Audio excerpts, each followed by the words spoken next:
Grabe. Bali po yung backup ko ay dati po ay 5 kilometers, saka po sila titigil. Pero dito po talagang 2 kilometers ay pinatitigil ko na sila para po ako ay mag-hydrate. At talagang nagbabasa po ako, naliligo po ng yelo. Binabasa ko po ngayon katawan para mag-refresh. At okay naman po, recovered naman po agad. So, pagka mga ganun po, ano yun, sa sakyan na lang mo ba yung nagpapahinga mo na, tapos kinabukasan, takbo na lang ulit, or may mga tinutuloy na naman po? Noon po, kami po ay talaga bumili ng tent. Balak po natin din talaga sa saan po. Abutin kami, halimbawa sa mga... Kayo na naman po. Oo, ganon. Ngayon po, nahihirapan po kami kahit po na CR.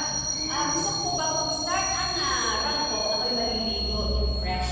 Kaya po kami po ay everyday ay naharap po kami ng lodging house or hotel.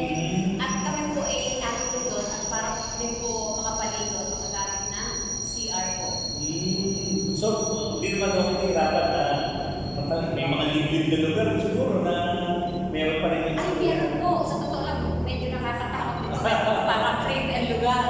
Ngayon po, puti-put yung aking massage therapist na si Melanie Malihan. Ay, isa rin po yan sa tinatanong ko ng malaking na loob na ako po ay kanyang sinasamahan. Pinitracing po niya ako doon sa mga delikatong lugar.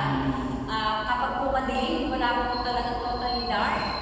At saka po yung bilang training niya, dinasabay po siya sa akin. Kaya po malaking album po sa akin na ako pinitracing po niya. Yun po.